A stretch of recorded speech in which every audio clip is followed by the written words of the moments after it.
Welcome to the last Wednesday lunch for October. We are going to go ahead and begin. We are really pleased today to be speaking with one of our distinguished colleagues here at KSU, Alissa Tertichny. Alissa is a clinical case manager and counselor with Kennesaw State University's Counseling and Psychological Services. She's a licensed clinical social worker, registered yoga teacher, and Certified Art4Healing Facilitator. Alissa believes in the therapeutic benefits of art and movement. She incorporates these approaches in promoting the holistic well-being of clients and community members. With that, I will turn this over to her. Welcome, Alissa. Thank you so much, Elizabeth, for the introduction. I'm just so thrilled to be here today to get to share a little bit about my experience with art and movement. And just to give some context, I have the pleasure of offering different yoga and art for healing offerings with the Zuckerman Museum of Art. So it's been a really beautiful partnership and has really framed kind of the context for the conversation that we're going to have today. So I will go ahead and share my screen and we will get started.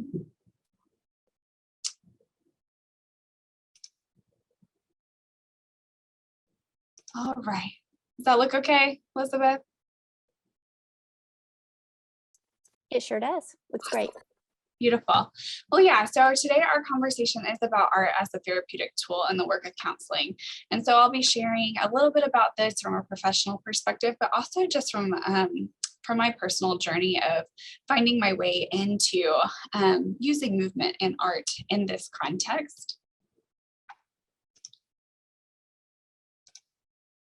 And so this is a quote that I really, really love that I think just so beautifully captures the role that art can play and that creative expressions can play in a therapeutic setting. Art makes it possible for us to remember both the beauty and the banal, the lovely and the lost. Art numbs the wound just enough for us to be able to access the source of it, to reach down into the depths and pull it up to examine. The beauty of art is that it separates us enough from our own pain in order to make it safe to approach. And that's from Madeleine L'Engle. And this was a quote that I first encountered when I went through my Art4Healing Facilitator certification process. And it was just so touching to me because it really describes the way that creating something with our hands and making a product can help us experience something that we've been through with still like that padding to not necessarily go into the cognitive, the narrative piece of that experience, but just to create something that represents it and symbolizes it, that metaphor for it, which is just that perfect distance to be able for us to approach it. And so we'll keep that in mind as we walk through the rest of the presentation today. So like Elizabeth mentioned, I am a yoga teacher and I'm also an Art4Healing facilitator. And so I wanted to share a little bit about kind of my background and how I landed in a place where I incorporate these methods into my own practice. So my background before I came to college counseling was working with women and children who have experienced commercial sexual exploitation in community and residential settings. I got into advocacy work with anti-sex trafficking when I was in high school. And so I've had some history really in advocacy and social justice work with that population. And the pieces that you see on the bottom of this screen is some of the artwork that I was able to create as a student in high school to really express in a visual way some of those advocacy efforts around commercial sexual exploitation. And I also just found in my own experience the creating art as something that was really, really healing for me in my own experience just as a human being. And so I had that background of working with 3D art and with clay to create these pieces to make a statement, but also just that personal piece of finding it to be something that was really soothing and really centering for me just as a person. And so I pursued my Master of Social Work degree at Kennesaw State University as well. And during that time, my second year, I had the opportunity to complete an internship with the Salvation Army's Haven Atlanta program. which is a program that serves women who are in the life and women who have experienced commercial sexual exploitation. And while I was in that role, we had some therapeutic yoga programming, and I was able to participate in that as one of the staff members to be in the room with the women and to experience the practice myself. And I was just continually amazed by the way that practice created a sense of healing and calm and centering for our participants in the program. And I was experiencing myself too, and it just made me so curious about the way that movement played a role in healing. In that setting, I was also able to use a lot of creative expressions with our participants and some of our group counseling offerings too. And so I was just starting to wonder, like, wow, this seems so powerful. These other ways of doing therapeutic work that are outside of what we think of when we think of traditional therapy as talk therapy, as just sitting down with someone and having a conversation. And so that kind of launched my interest in pursuing these methods. After I graduated, I worked for Wellspring Living, which is another nonprofit organization in the state of Georgia that serves this population. And while I was in that setting, I just started to feel a little bit disenchanted with some of the cognitive treatment methods that seemed so effective in the moment. But when I was witnessing some of our participants in distress, in acute trauma responses and acute stress responses, that they just weren't able to access that therapy in the same way that they did when they were calm. And that's when I really started to explore more some of the neurobiology of trauma. Ended up pursuing my yoga certification, and then later on, after I'd come to Kennesaw, my Art4Healing certification, because I started learning about both top-down and bottom-up approaches. That top-down approach, meaning that's what we think of with talk therapy. It's using that cognitive approach to healing. But the issue when we experience trauma and a lot of acute stress is that some of that, like, reasoning, rationale, judgment isn't always accessible when we're in a stress response. And so when we use the body in treatment, it gives us another pathway, which is that bottom-up approach. It gives us that other pathway into our bodies and into a way to get centered so that we can regulate our nervous system and that acute stress response so that cognitive work is available. So there's a really beautiful integration of both those traditional therapeutic methods and anything that uses the body, which incorporates both art and movement. So I wanted to share a little bit about the Art4Healing method. So I am a certified Art4Healing facilitator. This is a method of therapeutic art, which is different than art therapy, but it's a way of using art in a therapeutic manner.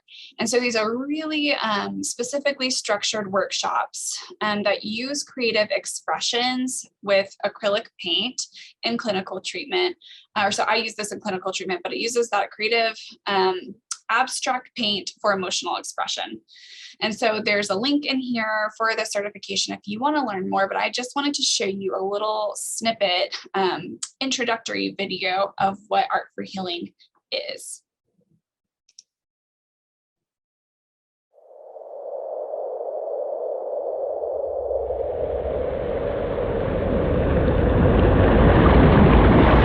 So get ready. Close your eyes, take a deep breath, and relax.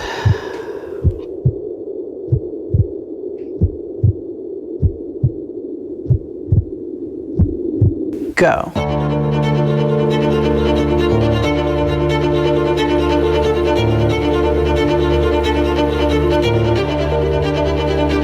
Five, 4, 3, 2, and 1. Stop.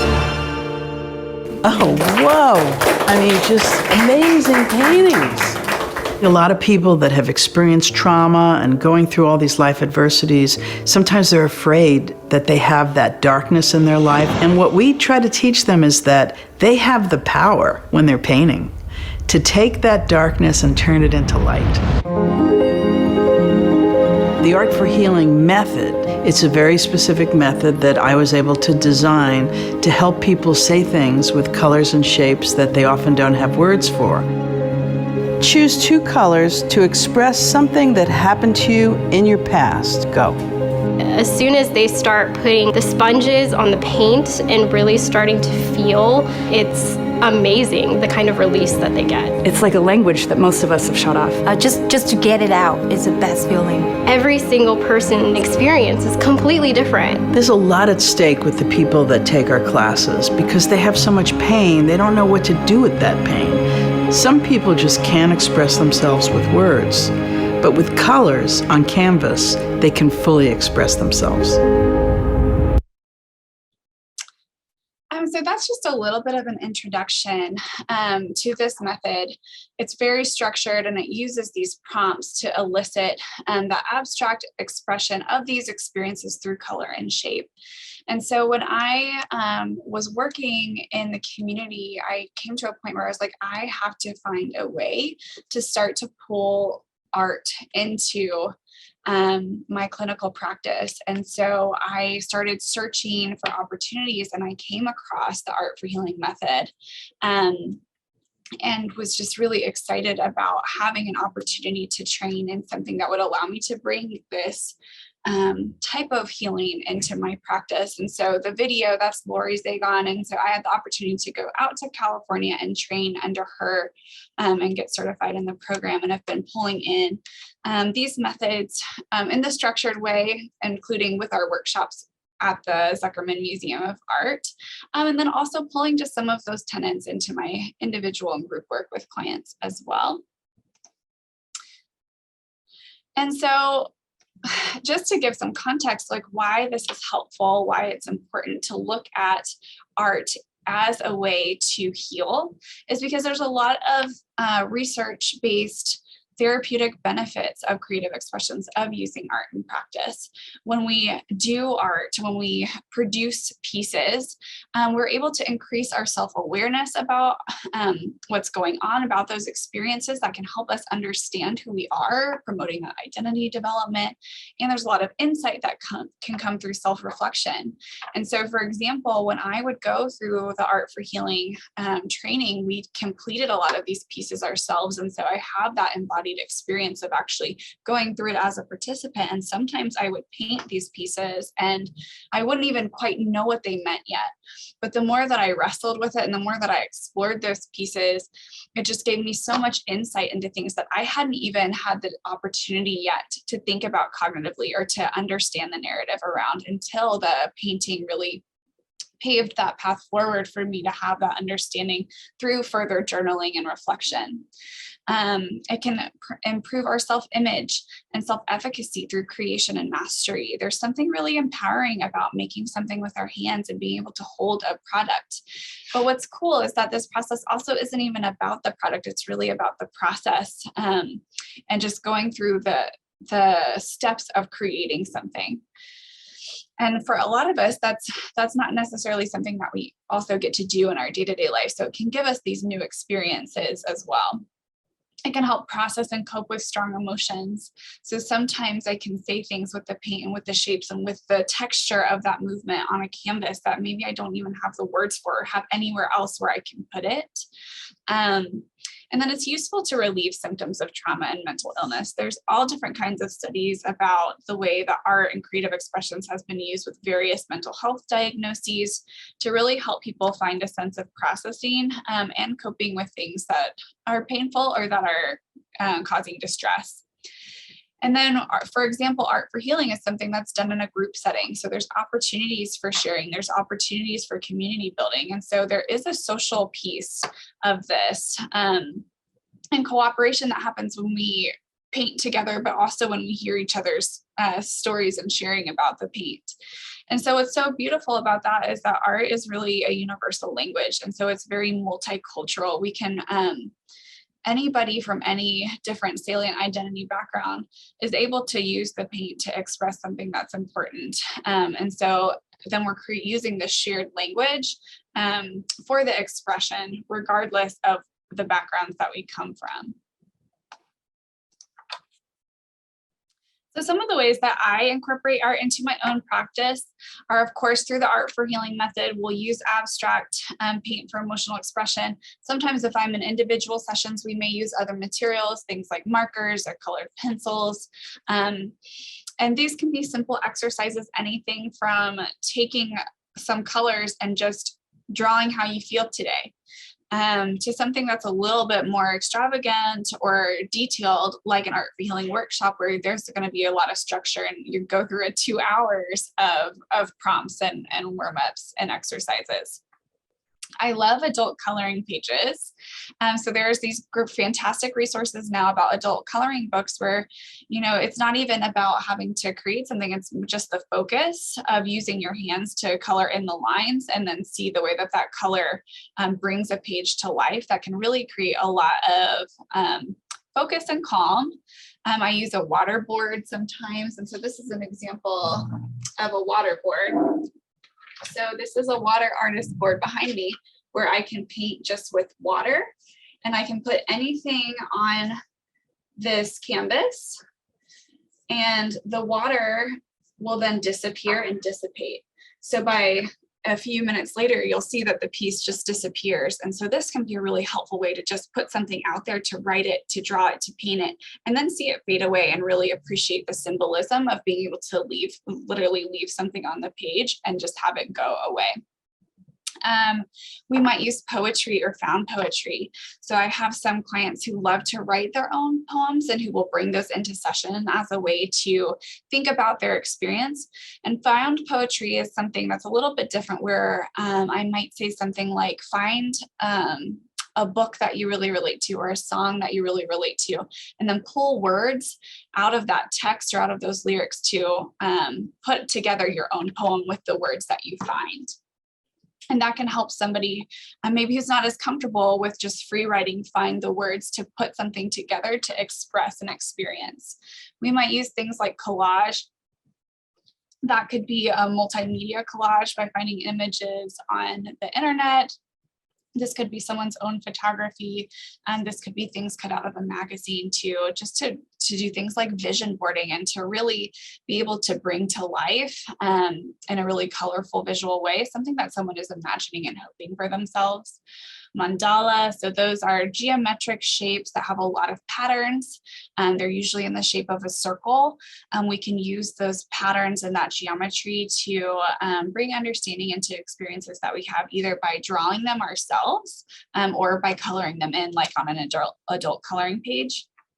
And I also really love projective cards. So this is an example of one of my projective card decks. So this one is on roads.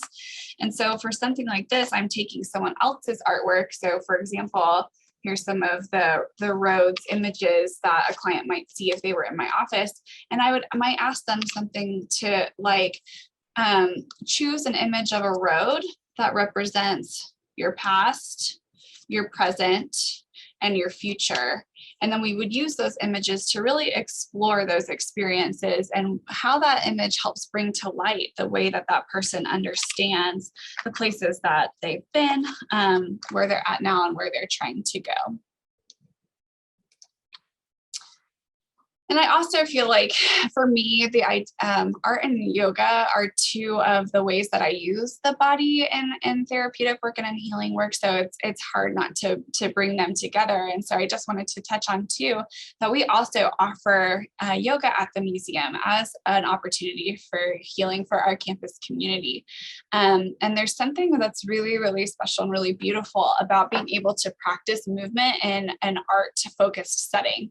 So this is an image that we took in the museum, and what our participants see when they're engaging in the yoga class. So we have this whole wall of sculptures behind us as people are practicing the art. It's really a bright space.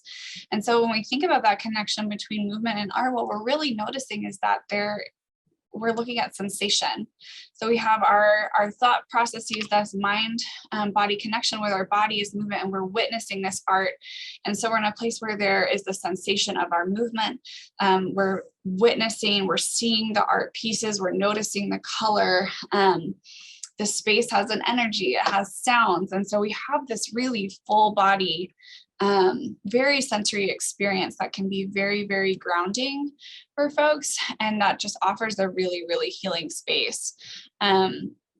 And then we also just have the benefit of having our students be able to come into something like a class and then recognize that they have a resource like the museum available as, you know, a haven on campus to go and walk through and just find that solace or that calm or that reflection as just as a resource for them as well. And so it also, I think, opens the door into being able to just recognize the way that we can use that spaces like this just as part of our daily lives as well. And so I know that it is 12:52, so we have just a few more minutes for questions and answers. So I just wanted to open an opportunity, and I will go ahead and stop sharing my screen as well. So if anybody has any questions for me or just pieces that you want me to touch on a little bit more, I would be happy to answer those. Yes, and feel free to unmute yourselves if you do have a question. I wanted to touch on the idea of your projective cards. That's a really interesting tool. I love hearing about that. You know, it reminds me of being in the gallery looking at art with groups of students and how I hear so many different interpretations of the same artwork. It just never ceases to amaze me how we only can see art from our own perspectives, from our own history, our own experiences with our own minds, and how that interaction is a completely unique and different experience for every human being. It just is such a bonding experience, I guess, for lack of a better word, to hear, for me, to hear the students, but I think it's also a positive experience for them to listen to each other and be able to learn from each other's perspectives. It increases the ability to give credence to another person's perspective, and to I think it builds ability to have respect for others and multicultural understanding, as you mentioned too. So it's been so great with the last 5 months to have our partnership here in the museum. Yeah, I love that you say that too, because it's funny, even with the projective cards, I'll see like cards that a student might pick out and put to the side, and already I am having ideas like, oh, I wonder what this piece means, or, you know, what's the reason that they chose that card, or what might it mean to me? But then hearing someone actually describe the reason that they chose that card and their interpretation of it and how that represents their story is just something that's altogether different and really, really beautiful, and can really enlighten just our relationship too, so that we're on the same page and have this shared understanding. And it's incredible how sometimes a simple image can reveal so much about the experiences that we've had.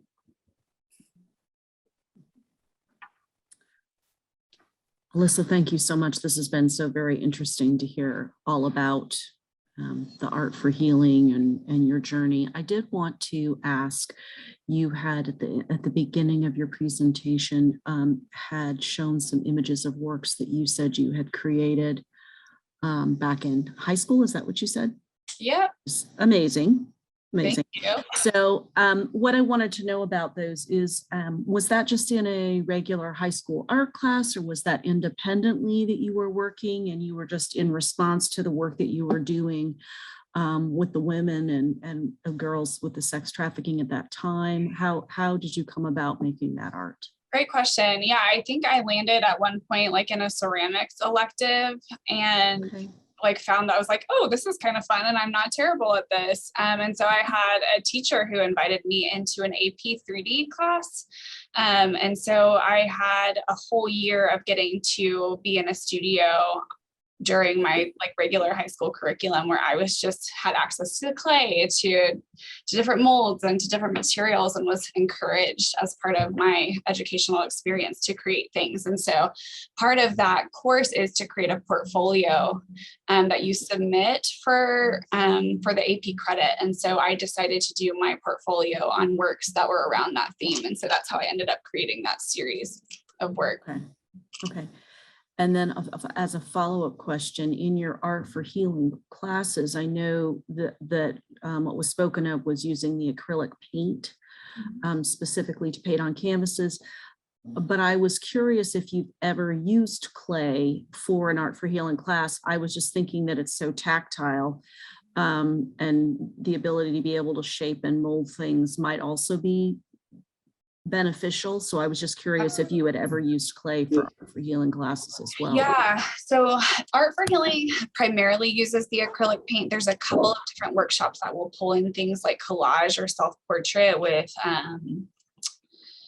oh gosh, with like, they're like the crayons. I'm totally blanking. But there's not clay. However, clay is definitely used in art therapy, which is a whole like separate training. And in therapeutic art, I also I keep things like silly, like crazy Aaron's thinking putty and things like that in my office too. And I'll use like Play-Doh in some groups as well, because that sensory piece, for some people, it's really, really soothing. Some people don't love it too. So it's interesting to see there can be different reactions to those materials. But yeah, I mean, absolutely, in my personal experience working with clay, was very, very grounding. And I know that there are some practices that do it. It's just not commonly used in Art for Healing. Art for Healing. Great. Thank you so much. Mm-hmm.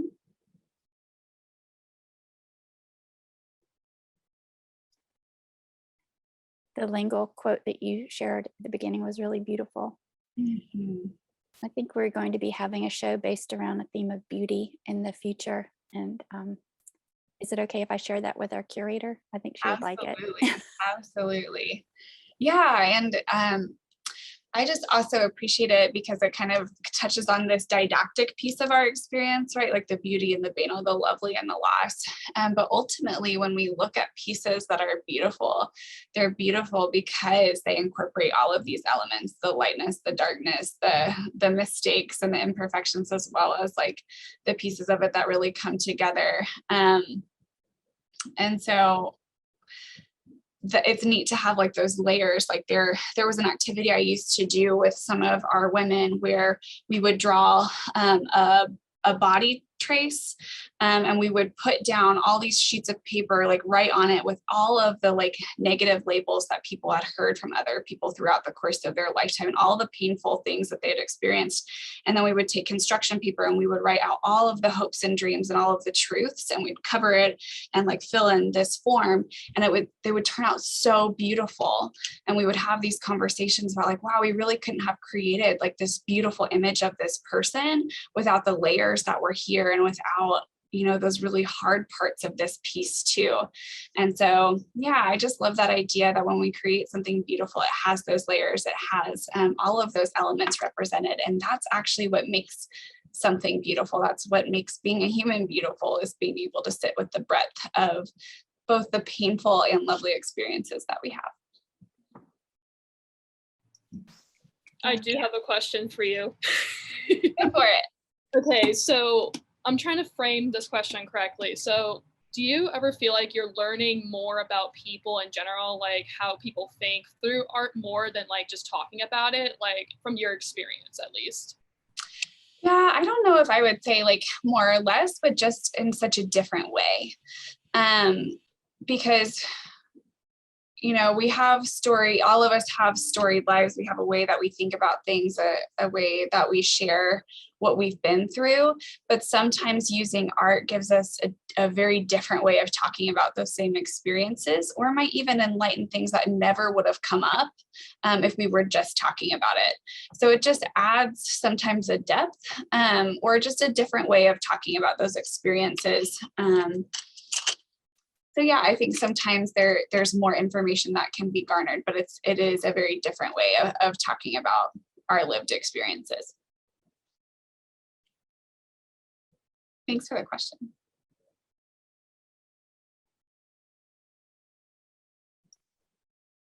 Does anyone have any other comments or questions they'd like to share?